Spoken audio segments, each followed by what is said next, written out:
In the early 1990s, a man named Robert Frost, who had spent years working inside the most classified military base on Earth, lay on his deathbed in Nevada. His skin was peeling off in patches. His lungs were failing.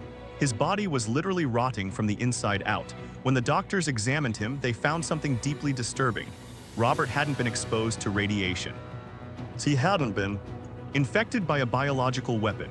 Instead, his tissues were filled with highly toxic, unknown industrial chemicals that science could barely identify.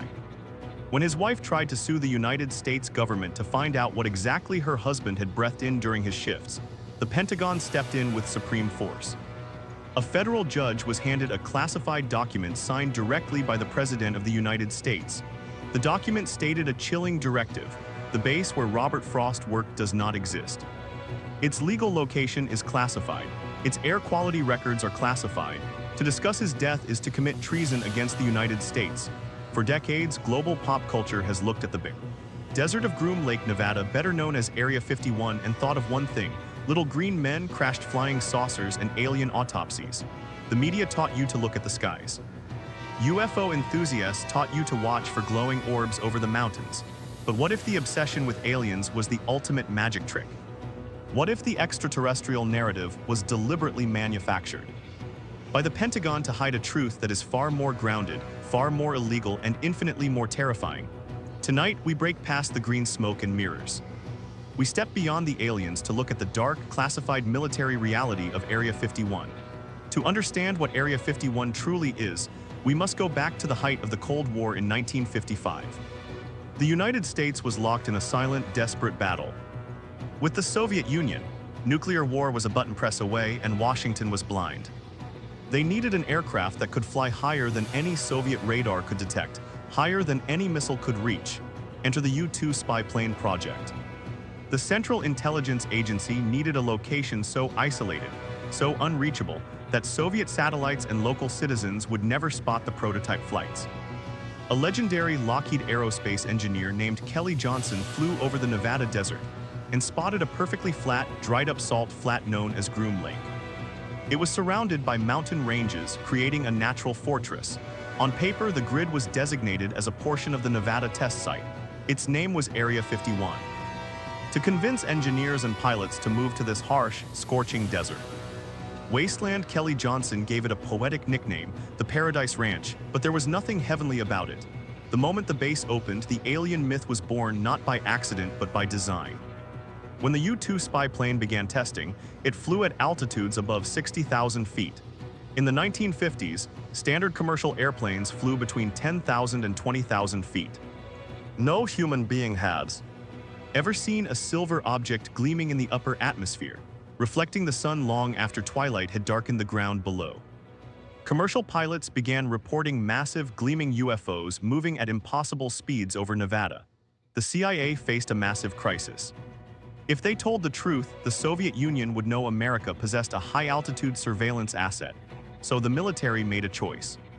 They looked at the UFO reports, smiled, and let the public believe in aliens.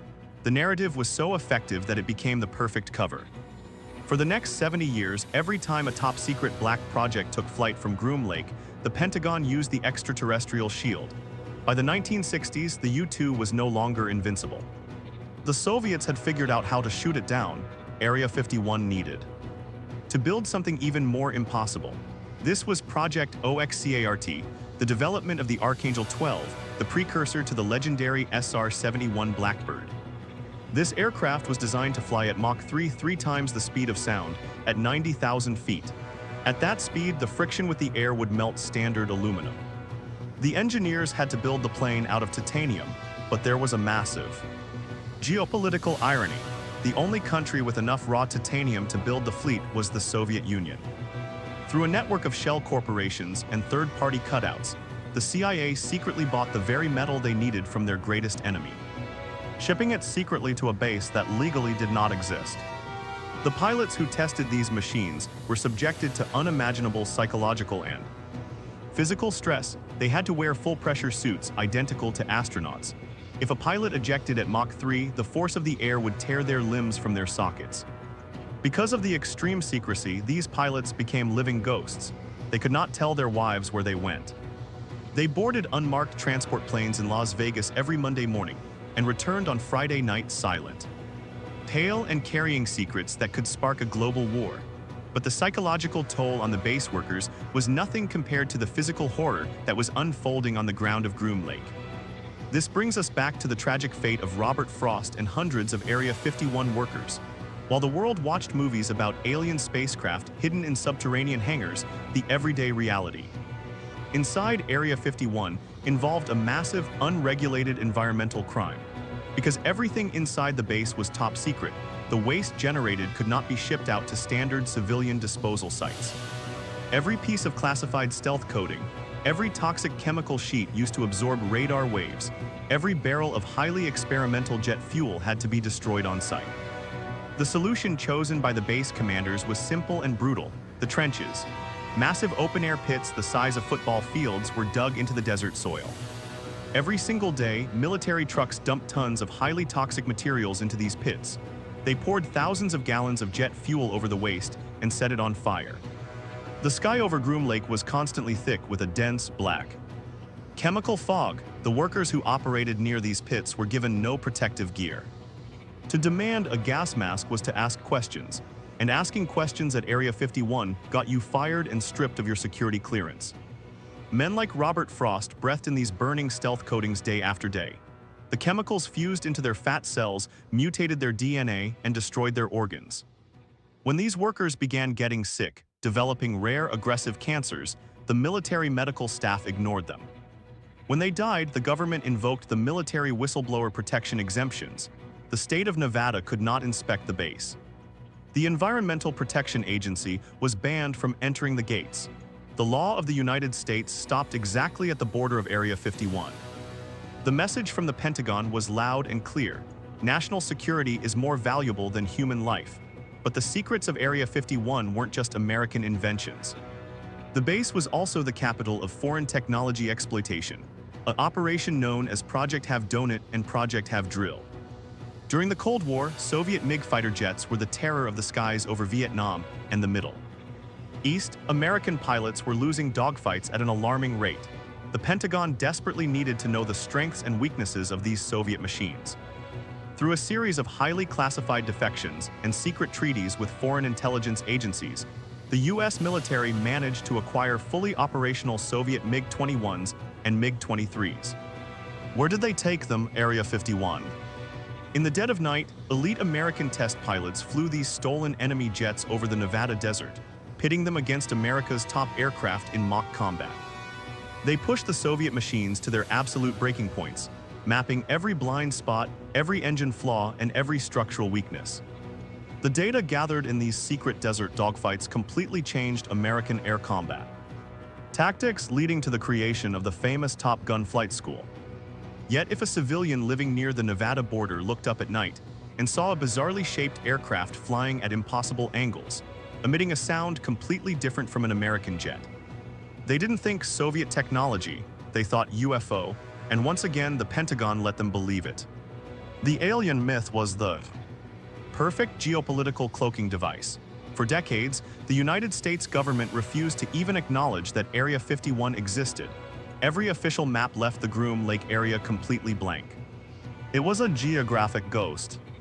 It wasn't until 2013, through a Freedom of Information Act request, that the CIA officially released declassified documents admitting the base's existence and its role in testing spy planes, but the mystery had already grown into a global religion. In 2019, this obsession peaked in a bizarre cultural phenomenon, the internet movement known as Storm Area 51. They can't stop all of us. Over 2 million people signed up on Facebook, claiming they would march into the restricted desert base to see the aliens. The military response was deadly serious. The Pentagon issued warnings that deadly force would be used against anyone attempting to cross the boundary line. Snipers were positioned on the ridges of the mountains, advanced motion sensors were placed miles outside the perimeter, and the airspace was locked down. In the end, only a few hundred people showed up at the gates, mostly to take photos. But the event proved one thing: the world is still completely hypnotized by the myth. Today, Area 51 is more secure than it has ever been. The perimeter has been expanded. swallowing thousands of acres of public land to keep civilian cameras miles away. High-resolution security cameras, heat signature detectors, and unmarked white trucks driven by camouflaged security guards, known to locals as the Camo Dudes, patrol the borders 24 hours a day. What are they testing out there right now?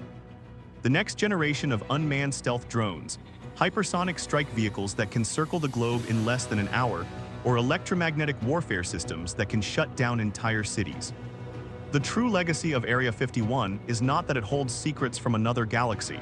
Its true legacy is that it proved how easily mankind can be manipulated.